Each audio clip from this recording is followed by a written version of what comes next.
అందరికీ నమస్కారం అండి. శైలజ వినిపించే కథల ఛానల్కు స్వాగతం. ఈరోజు మనం వసుంధర గారు రచించిన రాజమార్గం అనే కథను విందాం. ఈ కథ జనవరి 2001 చందమామలో ప్రచురింపబడింది. చుట్టుపక్కల దేశాలతో పోల్చితే చెంపక దేశం బాగా వెనుకబడి ఉన్నది. రాజు ప్రచండసేనుడు. అందుకు కారణాలేమిటో తెలుసుకురమ్మని యువరాజు వివేకసేనుణ్ణి అభివృద్ధి చెందిన దేశాలకు పంపాడు. అక్కడ ప్రజలు సాధించిన అభివృద్ధి చూసిన వివేకుడి కళ్ళు చెదిరిపోయాయి. తన దేశం కూడా ఆ స్థాయికి చేరుకోవాలని ఆశపడ్డాడు. అక్కడి వివరాలు తెలుసుకునేలోగా ప్రచండసేనుడు హఠాత్ మరణం చెందినట్లు వార్త వచ్చింది. వెంటనే వివేకసేనుడు రాజ్యానికి తిరిగి వెళ్ళాడు. 20 ఏళ్ల వయసులోనే దేశానికి రాజయ్యాడు.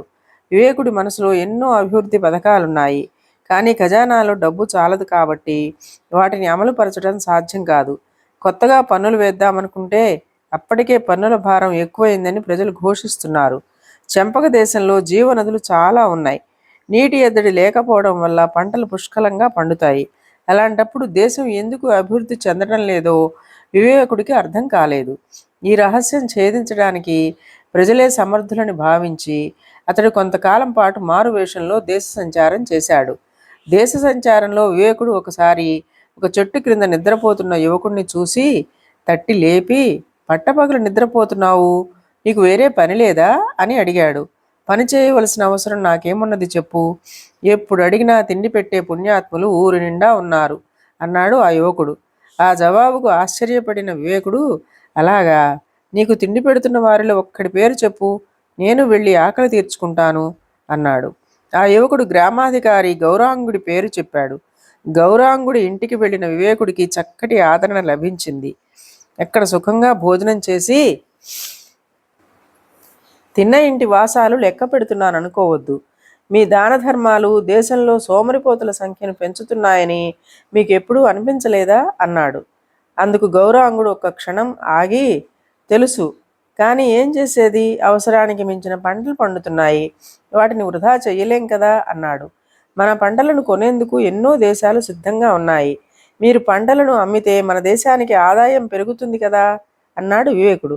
గ్రామాధికారి నవ్వి, మన దేశంలో సరైన బాటలు లేవు, అందుచేత పంటలను మరొక చోటకు రవాణా చేసే సౌకర్యాలు శూన్యం. ఒక ఊరు నుంచి మరొక ఊరుకు ప్రయాణం చేయడమే ఎంతో కష్టం అనిపించి ప్రజలు కూపస్థ వండూకాలై ప్రపంచ జ్ఞాన శూన్యులవుతున్నారు, యువకులు సోమరులవుతున్నారని నువ్వంటున్నావు. కానీ ఇప్పటికే పంటలు ఎక్కువైనందున ఉత్పత్తి తగ్గించాలని నేను అనుకుంటున్నాను. మన దేశంలోని పంటలను మరెక్కడో అమ్మడం కలలోని మాట అన్నాడు. మీరింకా ఉత్పత్తిని పెంచి సోమరి యువకుల్ని పురిగొల్పి చుట్టుపక్కల రాజమార్గాలు వేయించవచ్చును కదా అన్నాడు వివేకుడు. గ్రామాధికారి కలవరపడుతూ, అమ్మో, అది రాజు వల్లనే తప్ప మా వల్ల కాదు, నేను గ్రామాధికారిని, చిన్న పనులు మాత్రమే చేయగలను అన్నాడు. అయితే తప్పంతా మీ రాజుది అంటూ వివేకుడు రాజును దుర్భాషలాడాడు. గ్రామాధికారి కళ్ళు ఎర్రబడ్డాయి. ఆయన వివేకుడు వంక కోపంగా చూసి, పరదేశివిలా ఉన్నావు కాబట్టి హెచ్చరిస్తున్నాను. మా దేశంలో మా రాజంటే ప్రజలకు అంతులేని గౌరవం. ఆయన్ను పల్లెత్తు మాట అన్నావంటే నీ ప్రాణాలు దక్కవు అన్నాడు. ఆ మాటలకు వివేకుడు మనసులో ఎంతో సంతోషించాడు. అతడికి దేశ సంచారంలో కొత్తగా తెలుసుకోవలసిన విషయాలేమీ కనిపించలేదు. ఆ పల్లె గ్రామం నుంచి ఎంతో కష్టపడి కొన్ని రోజులు ప్రయాణం చేసి రాజధానికి చేరుకున్నాడు. మర్నాడు వివేకుడు మంత్రులను సమావేశపరిచి, మన దేశపు దౌర్భాగ్యానికి నాకు కారణం తెలిసింది.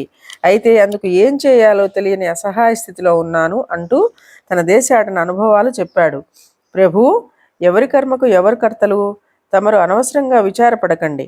మన రాజధాని నగరంలో చంద్రభానుడనే మహాకవి ఉన్నాడు. ఆయనతో కవితాగోష్ఠి చేస్తే మీకు మనోల్లాసం కలుగుతుంది అన్నాడు ఒక వృద్ధ మంత్రి. మీరనే ఆ చంద్రభానుడి విషయం నాకు తెలియదు, కానీ శివపురం అనే గ్రామంలో వసునాథుడనే కవిని చూశాను. ఆయన నాకెంతో నచ్చాడు. నేను స్వయంగా వెళ్ళి ఆయనను సన్మానించాలనుకుంటున్నాను. ఎందుకంటే కవులను పిలిచి కాక వారి వద్దకే వెళ్ళి సన్మానించాలన్నది నా అభిమతం. ఈ విషయాన్ని వెంటనే చాటింపు వేయించండి. సరిగ్గా 3 మాసాల అనంతరం వచ్చే సంక్రాంతి నాడే ఆ సన్మానానికి ముహూర్తం అన్నాడు వివేకుడు. వెంటనే ఆ విధంగా రాజ్యమంతటా చాటింపు వేయబడింది. అది విన్న ఎందరికో కవి వసునాథుడి గురించి కుతూహలం కలిగింది. మహాకవులెందరో వెళ్ళి వసునాథుడిని దర్శించి రాజుకు ఆయనలో కనబడిన ప్రత్యేక విశేషమేమిటో అర్థం కాక తికమకపడ్డారు. ఈలోగా శివపురంలో రాజు వివేకుడికి స్వాగతం పలకడానికి సన్నాహాలు ప్రారంభమయ్యాయి. అన్న ప్రకారం వివేకుడు తాను చెప్పిన సంక్రాంతికి శివపురం బయలుదేరి వెళ్ళాడు. ఆయన ఎక్కిన జోడుగుర్రాల రథం నున్నటి రాజమార్గంపై ప్రయాణం ప్రారంభించింది. ఆ రాజమార్గం శివపురం దాకా కొనసాగింది. వివేకుడు శివపురం చేరుకున్నాక కవి వసునాథుడితో, అయ్యా, మీరేపాటి కవులో నాకు తెలియదు, కానీ మిమ్మల్ని సన్మానించాలనుకోగానే శివపురానికి రాజధానికి చక్కని రాజమార్గం ఏర్పడింది. మన ప్రజలు రాజు సాయం లేకుండా తమకు తామే రాజమార్గాలు వేయగలమని నిరూపించారు. ఈ ఆదర్శాన్ని మిగిలిన గ్రామాలన్నీ కూడా పాటించగలవని ఆశిస్తూ అందుకు దోహదం చేస్తున్న మీకు ఈ కానుకలిస్తున్నాను అంటూ సన్మానించాడు. ఆ తర్వాత శివపురం ఉన్నట్లుండి ఎంతో అభ్యున్నతిని సాధించసాగింది. రాజమార్గాలు రాజుకు స్వాగతం పలకడానికే కాదని, వాటి వల్ల ప్రజలకే ఎక్కువ ప్రయోజనకరమని, ఎవరికి వారే ఆ పని చేయగలరని అర్థమైనాక చెంపక దేశంలో రాజు యత్నం లేకుండానే రాజమార్గాలు ఏర్పడ్డాయి. అయితే వాటి అసలు ప్రయోజనం తెలియడం వల్ల అక్కడ వాటిని రాజమార్గాలు అనడం మానేసి ప్రజా మార్గాలు, రవాణా మార్గాలు అనడం ప్రారంభించారు. కొన్ని దేశాల్లో చక్కటి బాటలకు ఇంకా రాజమార్గం అనే పేరే వాడుకలో ఉన్నది. ఇదండి కథ. ఈ కథ మీకు నచ్చినట్లయితే లైక్ చేయండి, షేర్ చేయండి, కామెంట్ చేయండి, సబ్స్క్రైబ్ చేసుకొని నన్ను ఎంకరేజ్ చేయండి. నమస్కారం అండి.